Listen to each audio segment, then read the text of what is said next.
Halo teman-teman, mari kita berbincang sejenak. Saya adalah seorang mahasiswa keperawatan, sedang menempuh perjalanan panjang untuk mengabdi pada sesama. Di tengah kesibukan mempelajari anatomi dan cara merawat pasien, ada satu ruang lain yang tak kalah penting, ruang digital. Hari ini saya mengajak kita untuk merefleksikan bagaimana menjadi warga digital yang baik. Tidak hanya cerdas secara teknologi, tetapi juga berkarakter kuat, berlandaskan nilai-nilai luhur Pancasila. Internet telah menjadi denyut nadi kehidupan kita. Untuk belajar, mencari informasi, terhubung, dan hiburan. Namun kemudahan ini ibarat pedang bermata dua, membuka lautan pengetahuan sekaligus tantangan etika yang serius. Sebagai calon perawat, etika tidak boleh berhenti di gerbang rumah sakit. Etika harus kita bawa ke gawai di genggaman kita. Cara kita berkomentar, informasi yang kita bagikan, dan jejak digital yang kita tinggalkan adalah cerminan karakter dan identitas kita sebagai bangsa Indonesia. Pancasila adalah kompas moral untuk mengarungi samudra digital. Bukan sekadar hafalan, melainkan prinsip hidup yang aplikatif hari ini. Mari kita lihat lebih dekat realitas yang terjadi di ruang digital kita saat ini. Salah satu yang paling meresahkan adalah masifnya penyebaran hoax, berita bohong. Informasi palsu menyebar lebih cepat dari api di musim kemarau, menciptakan kepanikan, ketidakpercayaan, dan kerugian nyata. Bayangkan berita palsu tentang obat herbal yang diklaim menyembuhkan penyakit kronis instan. Itu bisa membuat orang menunda pengobatan dan membahayakan nyawa. Ancaman berikutnya, ujaran kebencian dan intoleransi digital. Perbedaan pendapat yang seharusnya memperkaya diskursus, malah memicu perpecahan dan permusuhan. Orang diserang hanya karena suku, agama, ras, atau pilihan politik. Lupa bahwa di balik akun ada manusia. Isu penyalahgunaan data pribadi juga mengkhawatirkan. Dalam keperawatan, kerahasiaan data pasien adalah sumpah, dan prinsip itu berlaku juga di dunia digital.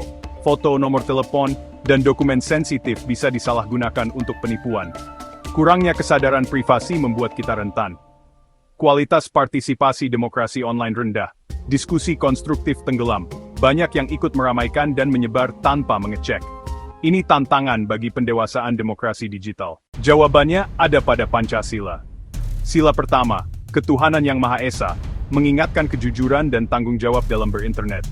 Menipu, menyebar fitnah, atau berbohong di internet bertentangan dengan nilai spiritual ini. Setiap kata yang kita ketik adalah cerminan iman dan moralitas kita.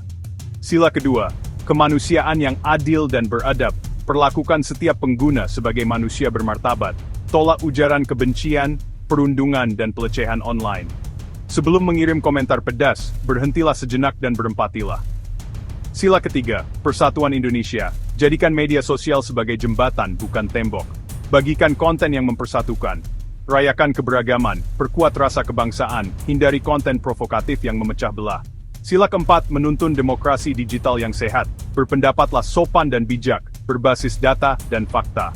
Sila kelima, sebarkan manfaat bagi semua melalui teknologi, termasuk edukasi kesehatan. UUD 1945, Pasal 28E menjamin hak berpendapat, yang harus dijalankan dengan tanggung jawab. Sebagai mahasiswa keperawatan, kita punya peran unik di era digital ini. Aksi pertama, jadi garda terdepan memerangi hoax kesehatan.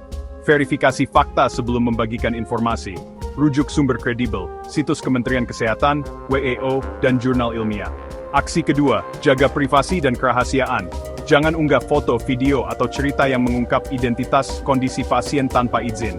Menghormati privasi adalah pilar profesionalisme kita di dunia nyata maupun maya.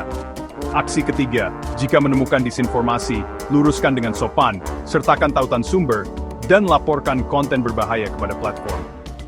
Aksi keempat, ciptakan konten edukasi kesehatan, infografis sederhana, video singkat, tulisan ringan tentang tips, cuci tangan yang benar, dan pentingnya vaksinasi. Gunakan bahasa sederhana dan visual menarik agar pesan menjangkau semua kalangan. Dengan menjadi produsen konten yang bermanfaat, kita mengisi ruang digital dengan hal-hal yang mencerahkan. Wujud pengabdian sejak dini. Teman-teman, menjadi warga digital berkarakter Pancasila adalah proses berkelanjutan. Biasakan berhenti sejenak, berpikir kritis, dan berempati sebelum menekan tombol kirim atau bagikan. Dunia digital cerminan dunia nyata. Apa yang kita tanam, itu yang kita tuai. Kebaikan, kebijaksanaan dan persatuan. Jadilah sosok yang menyejukkan, sumber pencerahan dan simpul pemersatu di tengah perdebatan dan disinformasi. Oleh karena itu, mari kita berkomitmen, klik dengan hati, berbagi dengan akal budi, terus belajar, terus berkarya, dan jaga kehormatan sebagai calon perawat dan anak bangsa. Mari buktikan semangat nasionalisme bukan hanya di dada, tetapi juga dalam setiap jejak digital. Bijak di dunia digital adalah wujud cinta tanah air, merah putih di hati, Garuda Pancasila di jiwa, dan etika di ujung jemari kita. Bijak di dunia digital, berkarakter Pancasila. Klik dengan etika, berbagi dengan makna. Cinta tanah air juga berarti bijak bermedia.